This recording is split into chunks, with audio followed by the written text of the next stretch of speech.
All right. Hello, everyone. Welcome to yet another semester, this time fall of 2022, here at the newly reminted Poly Humboldt.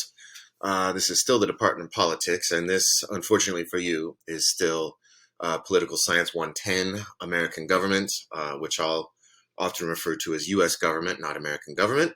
But hopefully you're enrolled in one of these sections, online sections 42735, 36373839. I've merged these all into one section or all into one Canvas page, and I'll explain the details and the importance of that in a few minutes.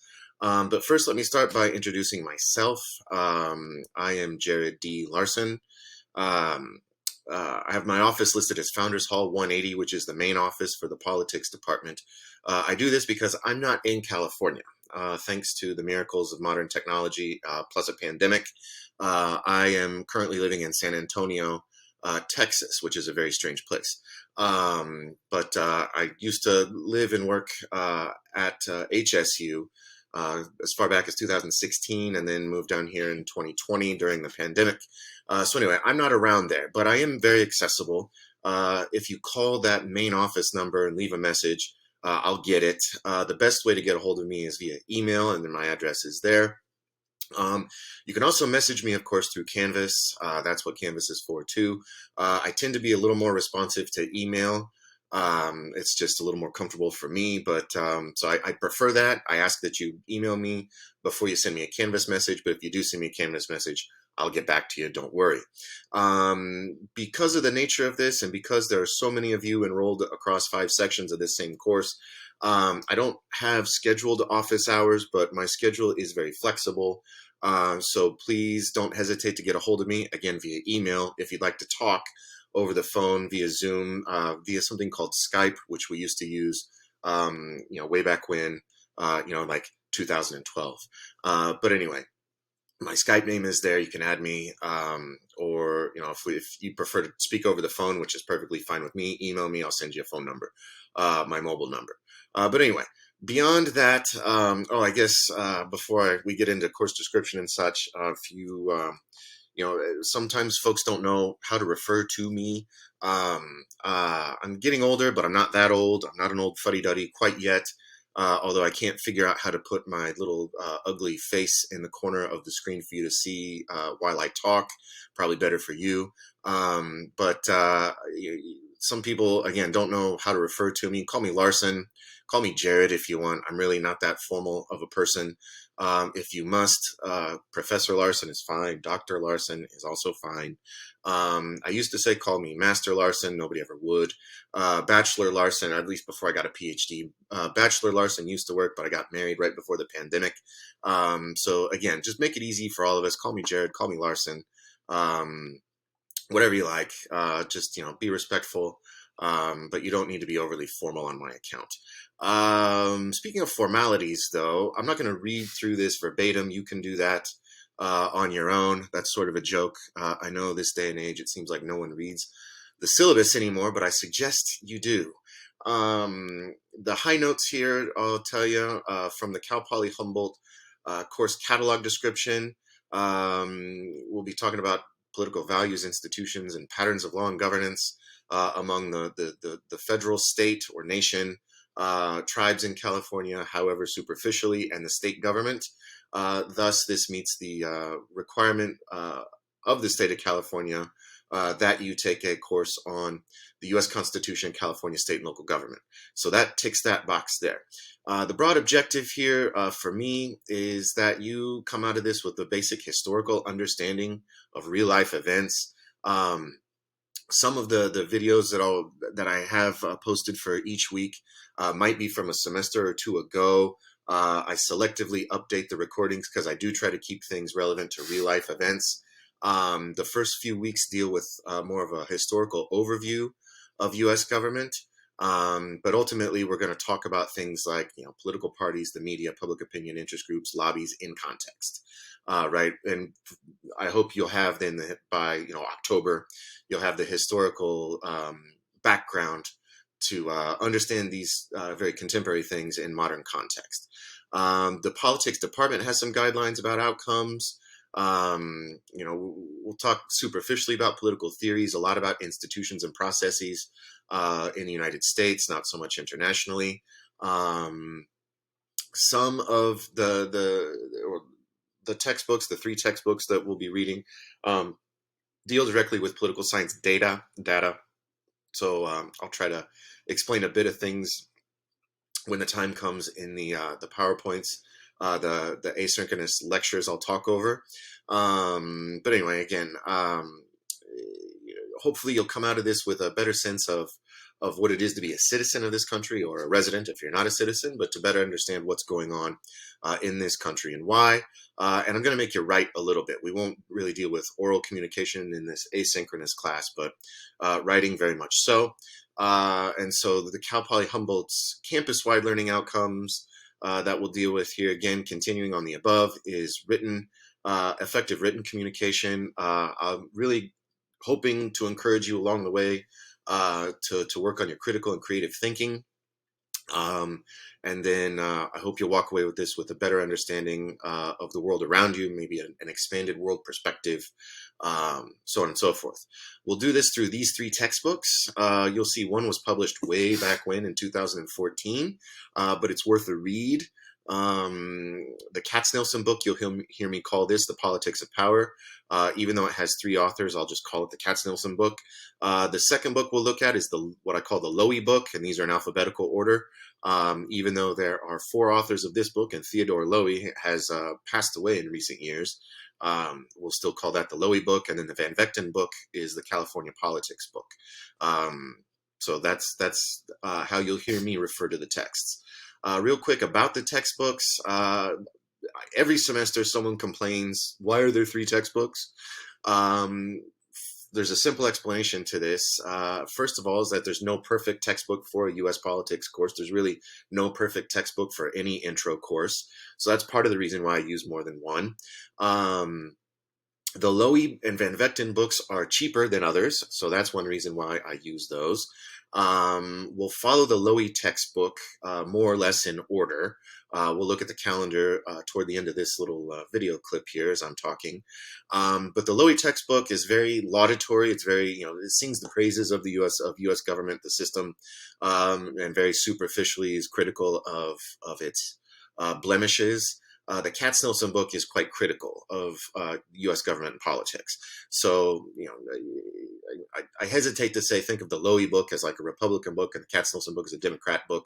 That's not what I'm after here. I mean, both praise and both criticize as the authors see the need. But Lowy is more so just explains how the system is supposed to work, and Katznelson deals more with how it doesn't quite work the way it's supposed to. But anyway, the Van Vechten book will deal with the political system in California, and I've structured the syllabus in a way that we won't read the Van Vechten book or the Katznelson book in the order of the chapters, but we'll follow along the Lowy textbook and read Katznelson and Van Vechten as the certain chapters are topical to what Lowy's talking about. So taken together, as I say here, you'll hopefully have the tools required to better understand U.S. and California political history. What you're probably more concerned with here next is your grade. We'll do a few different things. Every week there'll be a discussion board. Every week you will have anywhere from 1 to 5 reading quizzes over the chapters that are assigned. You'll need to write 2 film analysis papers, is what I call them. They're very short, and I'll explain them momentarily. And then you'll have 4 exams, 3 throughout the semester, and then a final exam. And I weight the final exam a little heavier.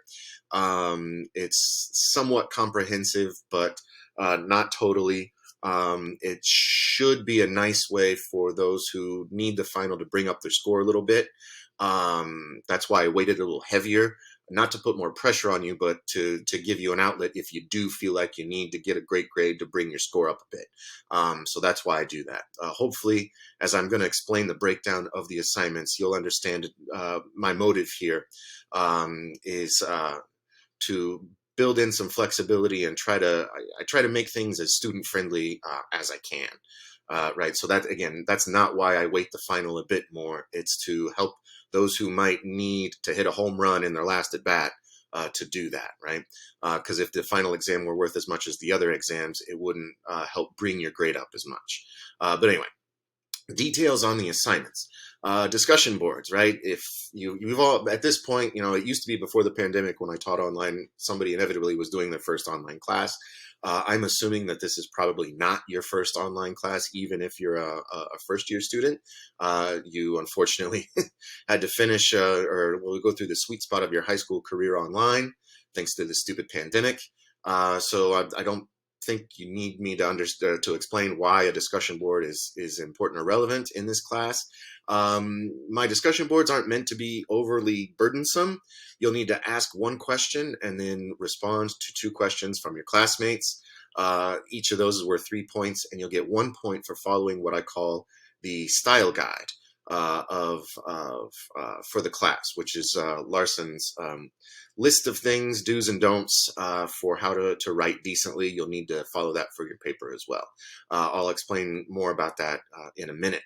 But the way to work with the discussion boards and the reading quizzes, for that matter, is everything's going to open up on Friday at midnight. Or Saturday at 12 a.m., however you care to look at that.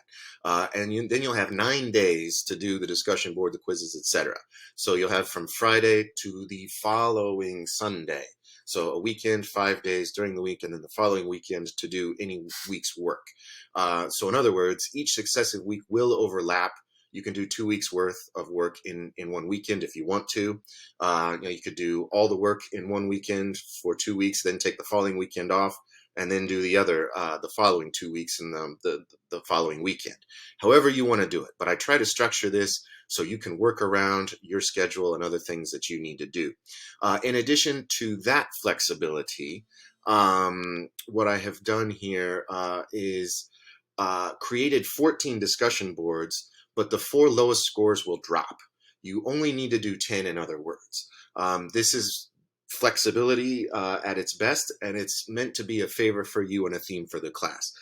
A lot of people do every discussion board, and they tend to have the best discussion board grades at the end of the semester. Some people like to just sort of maybe hate to use the term half-ass, but just not put in the most effort for the first discussion board or two to see how they're graded. That's fine if you want to do that. But usually by everyone's third or fourth discussion board, they're getting 100% because I will give you as much feedback as humanly possible early in the semester.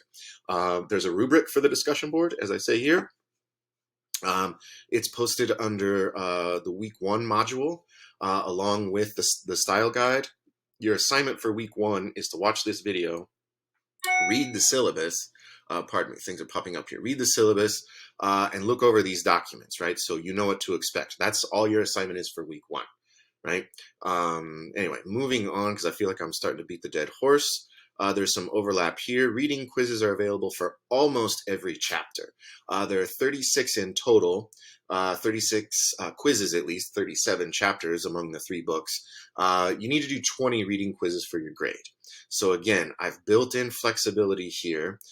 So if you're a sporty spice, you're on the whatever team, and you've got a big weekend traveling and playing, then you can work around that. To decide now which quizzes you're going to take off.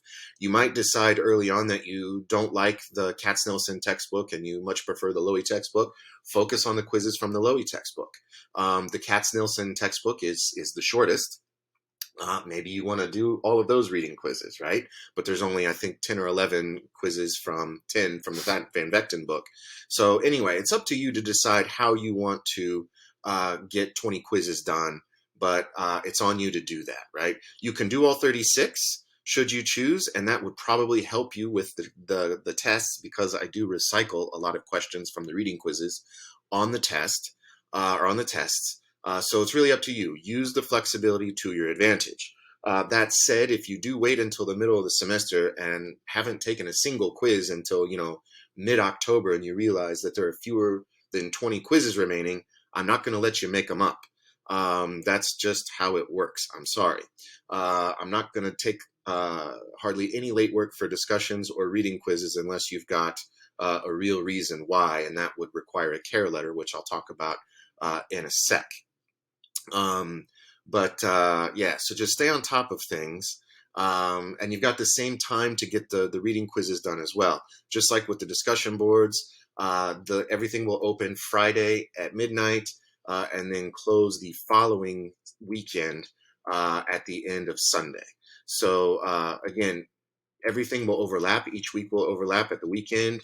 So you could do in any 1 month, one weekend, get 2 weeks worth of work done, take the next weekend off, do the next. I don't care how you do it, but that's what you'll need to do. Just be organized and responsible from the outset and you'll do fine. Again, I do this so you can work around your other obligations, classes, etc. Right? Beyond the discussion board and the reading quizzes, we'll watch 4 films throughout the semester. So I'll give you access to them for free via Canvas. The first one I think is in week 4. Once that opens, you'll have the film info there, link to the film, and some other material that I'll talk about in a sec. But for this film analysis paper, I want you to explain how the themes of the film relate to the readings and the lectures, right? I don't want you to tell me about their artistic qualities or lack thereof. 3-year documentaries, one's a dark comedy drama sort of thing. But I want you to set up the film for me, its premise, its relevance, and then tell me how I should understand the film within the context of the readings, right? And these are short, 2 full and complete pages. Right? That is the minimum. Under 2 pages, even 1 line short of 2 full pages, or over 3 pages, even if that's just 1 line onto a 4th page, will cap your score at 70%. Right? There's a rubric that explains this all under week 1 of the Canvas page. And along with each link to the film I alluded to a second ago, I'll provide you with supplementary material for each film. So I'll give you, I think, a sample paper, usually a study guide of some kind at the bare minimum. So you can use those as you see fit. So I'm trying to do the best I can to help you get the best grade you can on this assignment, and along the way, help you to be a better writer. Right? Do note that if you've taken a class with me, this class or a different class, because I use this similar assignment in a lot of classes I teach, even upper level ones, don't expect the same grade on the same paper. So look at the rubric and note that things have changed. Of course, I'm willing to meet with you via telephone, Skype, Zoom, WhatsApp, however you want to be communicated with, to discuss your papers. You can email me with a draft ahead of time if you want, a sample thesis statement. That's all great. So use me as a resource, and then also, if you like, use the writing studio as a resource. My goal here, as I alluded to on the first page of the syllabus, my personal goal, I guess, beyond the department and the university's outcomes, is to help you be a better writer. Because I realize hardly any of you are going to be political science majors, but you are going to have to write papers in other classes. So if I can help you to become a better writer along the way, then I feel like I've done my job, and hopefully my colleagues appreciate the effort. The exams, I'll be brief here. There are 4 online exams. They're all multiple choice because there are too many of you for me to grade anything otherwise. But given the setup, they're obviously all open note and open book, but you are timed. So, you can't just dilly-dally and not do the readings and then try to do the exam and look everything up. You'll run out of time. However, I will give you a study guide ahead of time. I think the study guide's open on Monday of a given exam week. And so you'll have plenty of time to look that over and contact me if you have any specific questions. You'll need 1 hour to do exams 1 through 3 and 90 minutes for the final. The final, like I said a minute ago, is not quite comprehensive. And the comprehensive questions, I'll tell you now, are very broad, very basic things from throughout the semester that I'll tell you throughout. Like, you need to know that a senator serves a 6-year term, a member of the House serves a 2-year term, things like this. But anyway, missing the exams is not a good idea. Now, if you make arrangements with me ahead of time, that's okay. I can extend the time, the due date for you. But if you contact me after the fact, on the first exam, if you miss that, I'll give you a maximum score of 80 when you take it. If you get below that, that's your score. If you get above 80, your score will be reset to 80. If you miss the second exam, I'll let you make it up for 70%, the third exam for 60%, and if you miss the final, a maximum of 50%. So again, don't miss the exams. You've got over a week, or well, about a week, I think, to get them done. No, sorry, they open on Wednesdays and they close on Sundays. So you got 5 days to get them done. You have a calendar on the syllabus at the end. There are no surprises. You need to be organized and an adult, and you'll be okay.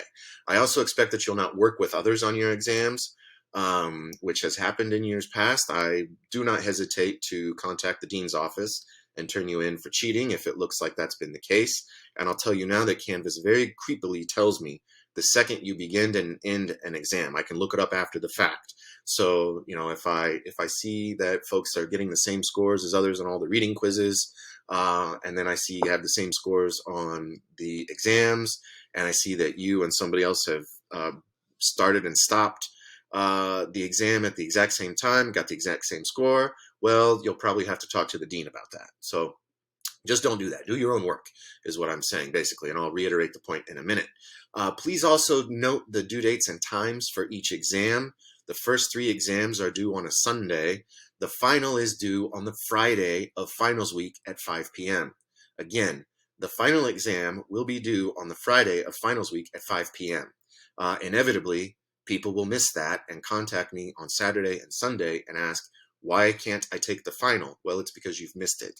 But I have to get grades done. I'm going to have a round of final papers that come in right at that time. So I can't delay the final any longer. And the university wants everything done by 5 p.m. on Friday of finals week. So I'm repeating myself intentionally because, again, many of you will likely miss that. But you're probably not watching this video right now if that applies to you. Anyway, requirements and administrative notes. Again, thanks to my 6 years of teaching this class at Poly Humboldt, I think this is my 7th, both in person and online, I will only accept late work under extreme duress. Which is to say late work will not be accepted without a care letter. You've got a link there that takes you to the dean's office. If you find yourself in dire straits, talk to the dean of students. The dean of students will then contact your professors and give us the green light to give you the green light to turn in late work. But I really feel like too many times I've been taken advantage of by students who, just tell me, oh, this happened, that happened. Or students who come to me at the end of the semester and say, oh, well, can't I just do everything now because I thought the deadlines were flexible? No, there's a lot of flexibility worked into this class concerning the due dates, yes, but that does not mean that the due dates are not fixed, right? If you want to turn in a given discussion board, a given reading quiz, a given paper, there's a deadline for that. So get it in on time. But again, the deadlines are flexible. If you miss something, especially early in the semester, don't sweat it. Do better the following week. If you have academic accommodations, please get in touch with me. Several folks have been in touch, and I've already extended times on the exams. But don't. If you haven't heard back from me via an email that was sent to me by the SDRC office, please get in touch. For some reason, I feel like not everyone who's required accommodations.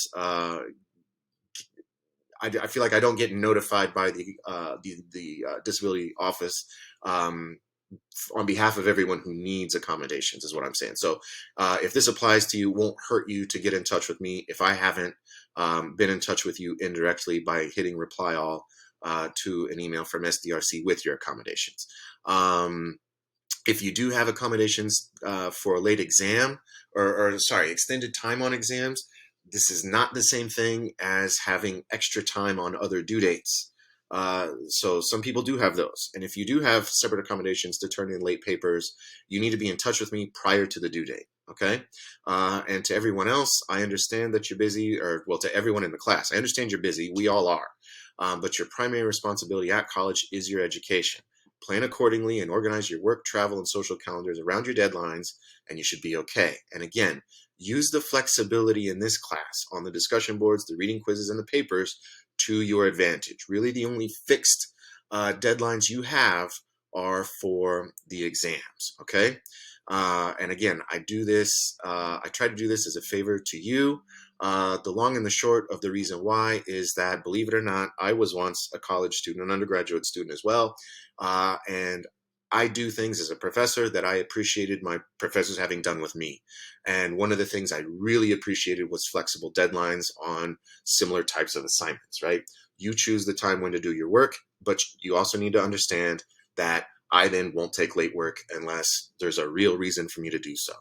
I can't be in. I can't have everybody in touch with me because they're, a day late on something, because something came up. Right? Plan accordingly. I do strongly encourage you to study with other students, help each other out, bounce ideas off one another. That's great. But ultimately, you're the one who should be doing your own work, right? I have very little patience for cheating or plagiarism. You should know that you shouldn't be passing, copying and pasting things from the internet and passing it off as your own work. I've used these same films lots of times. I know the Wikipedia pages very well for all of them, and I can smell plagiarism a mile away. And again, I will turn you in for that. So just please don't do it. Back to more bureaucratic info.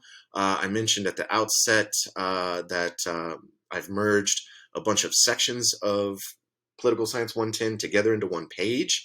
And as to be in compliance with the Federal Education Rights and Privacy Act, or FERPA, we call it, I need to tell you that you'll be interacting with people who aren't enrolled in your section. But actually, that works out better for you, especially those of you who are more proactive, because the discussion boards, you can't post responses until people have posted questions. And if I have all of you together in one virtual classroom, so to speak, those who are more proactive in posting their questions can also hopefully see more questions posted and answer those sooner than later if that's what they want to do, right? So that's there for your benefit. That structure is there for your benefit as well. Again, I will remind you to see the discussion board rubric under module for week 1. Anticipating that you'll be in contact with me via email and or Canvas messages, please ponder this link. I won't click on the link here, but it is on the syllabus. Maybe I will add it to the module, the week 1 module.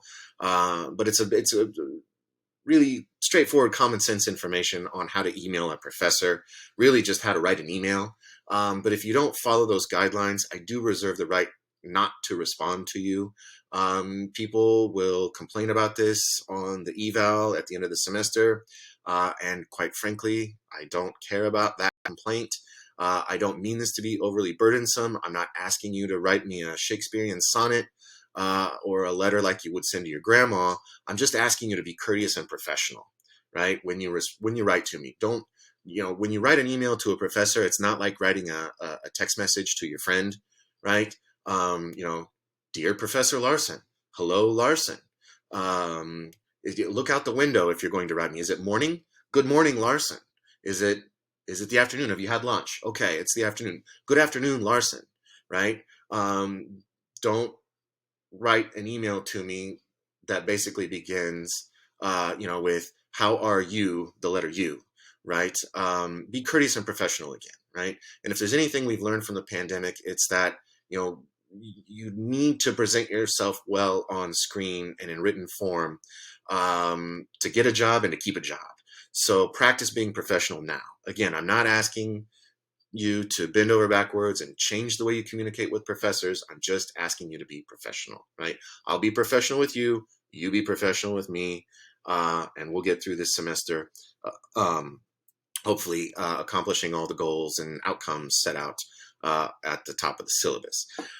Moving on here, I am getting near the end of the boring bureaucracy, I promise. I've gone on a little longer than I wanted to. There's a link here for all other Cal Poly Humboldt policies on academic honesty, which is the cheating info. Again, I've already talked about it, and I'll reiterate again. Disruptive behavior policy, which doesn't really apply to an online class. Complaints against faculty, staff, or administrators. Please don't. Hopefully you won't have any complaints about faculty. We all have complaints about administrators, et cetera, right? Then there's another link here to the technological requirements for the course. I outline a lot of that on the welcome page of our Canvas page. But you've been through this before. This is info that's kind of a holdover from early days of the pandemic. More specifically to this semester, the 5th of September is the deadline to add or drop classes. So if you want out and you want out before getting a W on your transcript, decide before or by September 5th, right? I will start booting people out of class by the 29th for those who've not logged into Canvas by then. If you're watching this video, this does not apply to you, okay? Please don't email me to say, hey, Professor Larson, I just want to make sure that I've logged into Canvas because you said in the intro video that if I didn't do that by the 29th, I'd get dropped. Well, again, if you're hearing my voice, my recorded voice, and luckily not seeing my ugly face, you're okay. You've logged in, you're watching the video, you're good to go, right? But there are always people in these big online classes who decide not to log in for a couple weeks, and sometimes then they discover that, well, they can't get in. Because they haven't logged in. So anyway, and I do, to reiterate this point here, I need to give you the final exam schedule. There's a link to that, and I'll take this opportunity to reiterate that the course is online and you've got a lot of flexibility with times, but there are hard and fast due dates. The final must be done by 5 p.m. on the 16th of December. Last couple of points I have to share here. Oops, sorry, I'm scrolling the wrong way. Hey, stupid Max. As it is my most sincere goal to help you become better writers, in addition to or in lieu of speaking with me about your papers, do consider visiting the writing studio. There are nice folks there. They are very helpful. They'll help you at any point of the writing process, whether that is staring at a blank page to start or proofreading a final draft. These folks are helpful. The people who do go to the writing studio tend to write better papers and get better grades. I'll leave it at that. The last piece of administrative advice here I have to say is do consult this link here, which is the info on academic honesty or dishonesty. Consider the university's definitions of cheating, plagiarism, and academic dishonesty.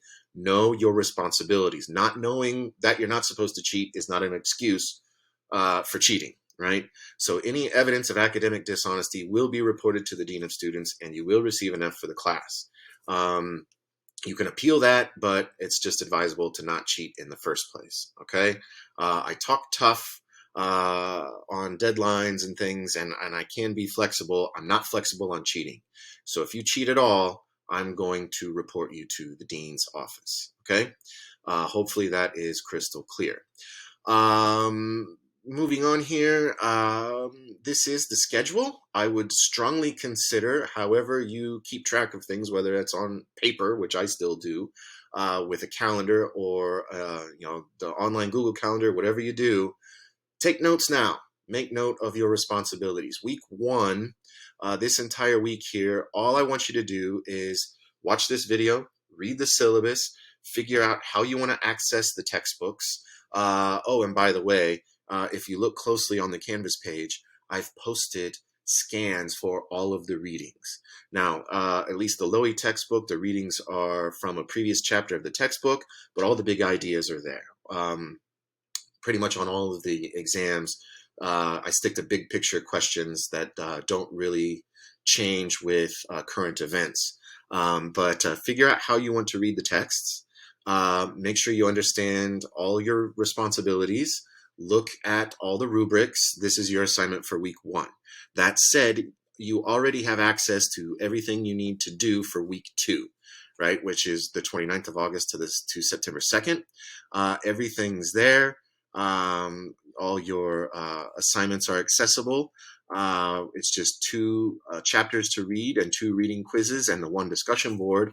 And you have access, again, to that now, the 22nd of August, through the 4th of September, right? So if you want to get a jump on week 2, feel free to do that. If you want to put week 2 off until week 2, do that too, whatever you like, right? And then from there, we'll be on the week-to-week schedule by week 3. Week 3 is Labor Day week, so Monday I didn't include technically, but the 6th to the 9th. And again, you've got everything due by Sunday, September 11th this year. Week 4 is our first film. It's also an exam week. 2 of the films and film papers then coincide with exams. If you don't want to have to worry about that much work, do the 2 film papers that don't coincide with exams. If you're easily overwhelmed, use the flexibility to your advantage. But you have all the information here. 13th paper due, exam 1 due is September 18th, which is that Sunday. So we go from there. And for example, again, week 5 will open on Saturday, September 17th. So you can even get a jump on week 5 right after you finish the exam, if that's what you'd like to do. But that's how that works. Part 2 of the course focuses on the institutions of government. Part 1 is more the historical overview. Congress, the presidency, California governor, executive bureaucracy, and then the court system. That's the second section of the course. You see here film. The second film you could do is due on October 9th, and that's not an exam week. So that might be more your speed. Again, if you're easily overwhelmed, do things as you wish. Exam 2 is there Sunday, October 16th. You need it done by then. Part 3, we talk about democratic politics, public opinion, elections, political parties. And then week 12 will include exam 3 and the third paper, opportunity. I didn't mention earlier, I should mention now, there are 4 films you can watch. You need to do 2 papers. I will not take 3 papers from anyone.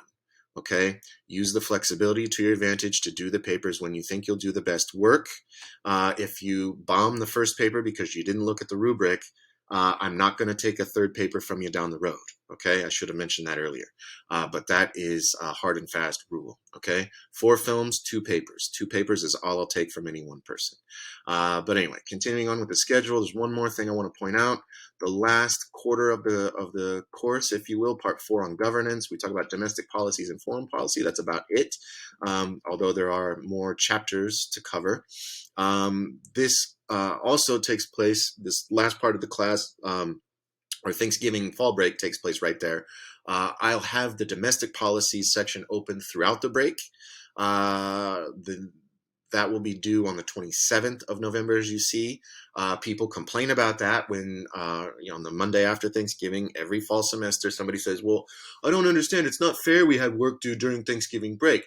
Well, you could do it a week prior to Thanksgiving. It's just, I build in the flexibility for those who might be really busy with, maybe retail work right before Thanksgiving and want to have the break maybe a day or 2 off to get that work done. If you don't want to work during Thanksgiving break, then don't do the work prior. That's your choice. That's your choice. Do the work prior to the 18th of November, and you'll be golden. But again, if you want to put that off until Thanksgiving break, be my guest. And if you want to get a jump on week 15 during Thanksgiving, the foreign policy information will open on the 19th of November, and you can get a jump on that if you want. And then week 16, the last week of classes, is a bit of a shorter week. These last 2 chapters are short. And then this last film you can watch during that week and get that paper done by the 11th.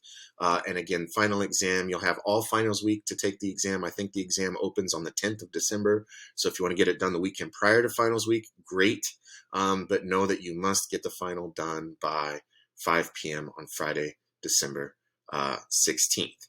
I'm going to pause recording right now. Oh, there you see my ugly face.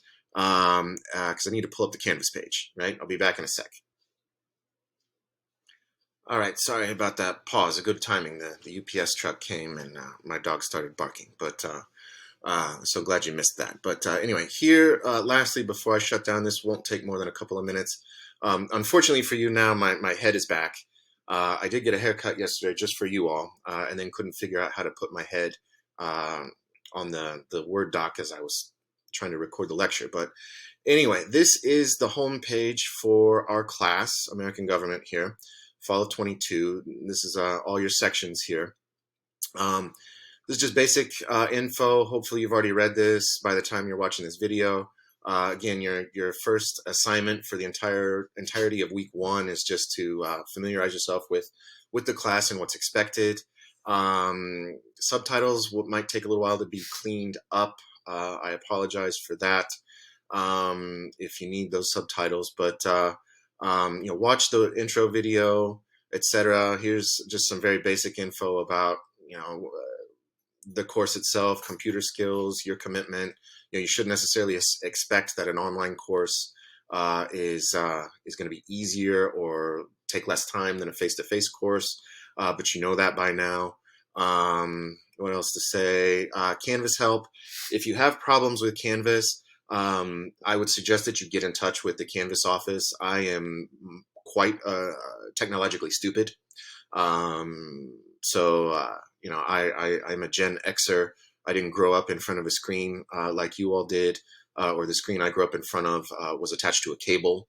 I'm not as tech savvy as maybe I should be. So if you have Canvas problems, contact the Canvas people first. From here, this is modules. You'll probably have this in English. This is the student view. You might see here that my page, the standard stuff is in Spanish.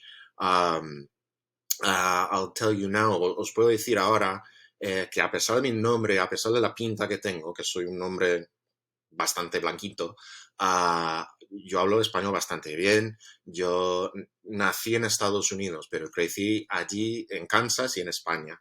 Así que, y mi esposa es de Venezuela y tenemos la mayoría de nuestras cosas informáticas en español. Pero así, si tú hablas español y tú estás más cómodo o cómoda comunicándote conmigo en español, pues adelante, escríbeme en español, llama y hablamos en español, lo que quieras tú. Yo quiero que todos estéis lo más cómodos posibles, okay? Just explaining in Spanish that contrary to maybe assumptions, what I look like or my name, I do speak Spanish, I do speak Portuguese, I do speak French. If you need or want some support in one of those languages, feel free to contact me in that language, and I can even allow you to do your written assignments, at least the film analysis papers in French, Spanish, or Portuguese if you like. Up to you. But again, I try to be flexible. I try to be as helpful as I can. There's that, but that's why I was explaining to all my Canvas stuff is in Portuguese or in Spanish on this computer because my wife is from Venezuela and she prefers everything in Spanish, and I really don't care. So anyway, here are the modules, contenidos in Spanish. Week 1 module, by now there will be a link to this video posted, but you figured that out by now. The syllabus is there. The rubrics are here as well.